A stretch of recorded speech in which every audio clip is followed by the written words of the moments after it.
எதுக்காக இந்த படம் அப்படின்னு நான் வந்து பண்ணணும், நான் வேறு கதை தான் பண்ணலான்னு வச்சுருந்தேன். ஒரு சிமெண்ட் ஃபேக்ட்ரியால் ஒரு ஊர் எப்படி பாதிக்கப்படுது அப்படின்றது அரியலூர் மாவட்டத்தை பற்றி படம் எடுக்கணும் தான் நாங்கள் வந்து ஸ்கிரிப்ட் பண்ணோம். அது வந்து பண்ணணும்னு முடிவு பண்ணியிருக்கப்போ எனக்கு வந்து காசி போகிறதுக்கான ஒரு வாய்ப்பு கிடச்சிது. காசி விஸ்வநாதர் கோயில் வாரணாசி போனேன். வாரணாசி போய் நான் அதான் ஃபஸ்ட் டைம் போகிறேன். எனக்கு அதுக்கு முன்னாடி அதை பற்றி தெரியாது. காசி தமிழ் சங்கம் மூலயமா நான் கெஸ்ட்டாக அங்கே போகிறேன்.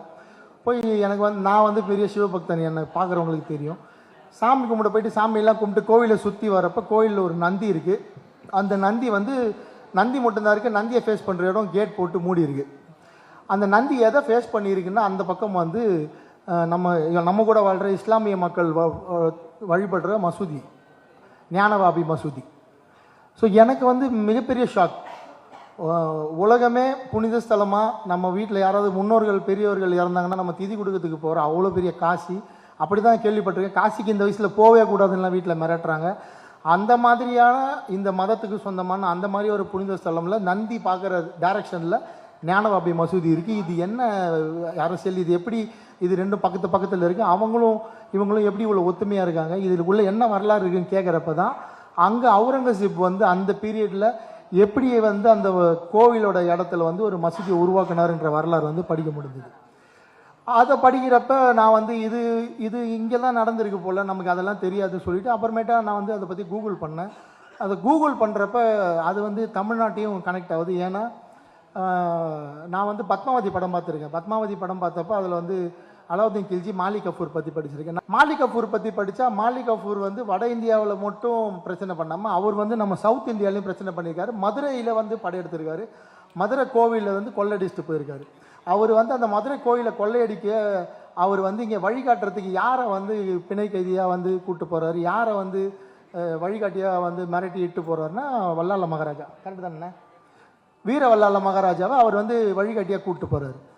இது யாரா வீர வல்லால மகாராஜா? எனக்கு அதுக்கு முன்னாடி ஒய்சால மன்னர்கள்லாம் சும்மா தெரியும், நான் படிச்சிருக்கேன். நான் ஹிஸ்ட்ரியில் நிறைய இந்த ராஜராஜ சோழன் ரொம்ப பிடிக்கிறதால. ஸோ இந்த வீர வல்லால மகாராஜா யாருன்னு பார்த்தா அண்ணன் வந்து அதை பற்றி புக்கு எழுதியிருந்தார். அப்புறம் அண்ணனுக்கு ஃபோன் பண்ணி இது என்னென்னா நம்ம ஊரில் இந்த மாதிரி நடந்திருக்கா, நம்ம ஊரில் இந்த மாதிரி பிரச்சனைகள்லாம் இருக்கான்னு கேட்டால் அப்போது தான் எனக்கு இந்த கதையை சொல்லி இந்த புத்தகத்தை படிக்க சொன்னார். நான் அந்த புத்தகத்தை படித்த உடனே இதுதான் நம்ம பண்ண வேண்டிய படம், இதுதான் வந்து அடுத்த படமாக நம்ம பண்ணணும், இது எத்தனை வருஷம் ஆனாலும் பரவாயில்ல, நம்ம வந்து இந்த கதையை முடிப்போம்னு சொல்லி நான் வந்து ஒரு ஒன்லைன் ரெடி பண்ணி அது வந்து எடுத்துகிட்டு 2 வருஷமாக ப்ரொடியூசர் தேடி எனக்கு கிடைச்சவர் தான் சண்முகம் சார். எப்போ வந்து எனக்கு இந்த படம் வந்து ரொம்ப பெரிய நம்பிக்கை கொடுத்ததுன்னா சாவா படம் வந்து ரிலீஸ் ஆச்சு.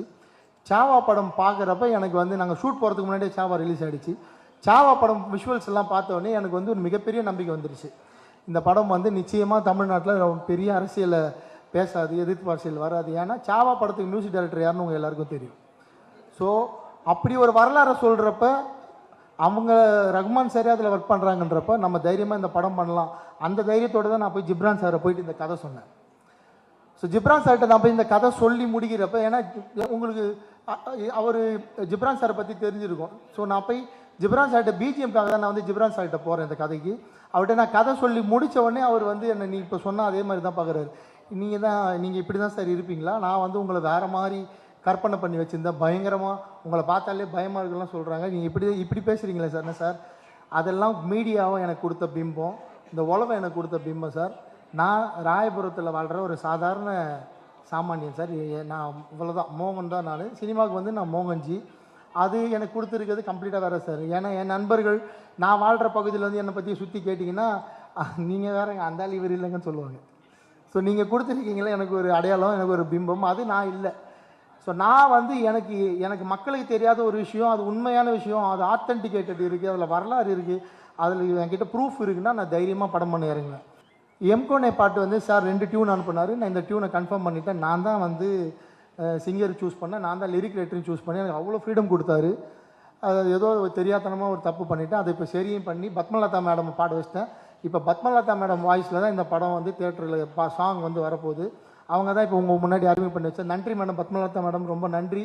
இந்த படத்தில் நம்ம கூட இப்போ இணக்கமாக வாழ்கிற, நம்ம கூட இப்போது அண்ணன் தம்பியாக இருக்கிற இந்திய இஸ்லாமியர்களை எந்த வகையிலும் இந்த படம் வந்து துளி கூட வந்து காயப்படுத்தாது. அவங்களுக்கு இது வந்து ஒரு அவங்களோட ஆரிஜின் எது, அவங்களோட தொடக்கம் எதுன்னு வேணால் அவங்களுக்கு வந்து புரிய வைக்கும் இந்த படம். அதை தாண்டி இது கமர்ஷியல் தான். பிளே ஸ்டோர் மற்றும் ஆப் ஸ்டோரில் இருந்து பாலிமர் செயலியை QR கோடு மூலம் பதிவிறக்கம் செய்யுங்கள். செய்திகளை உடனுக்குடன் பெறுங்கள்.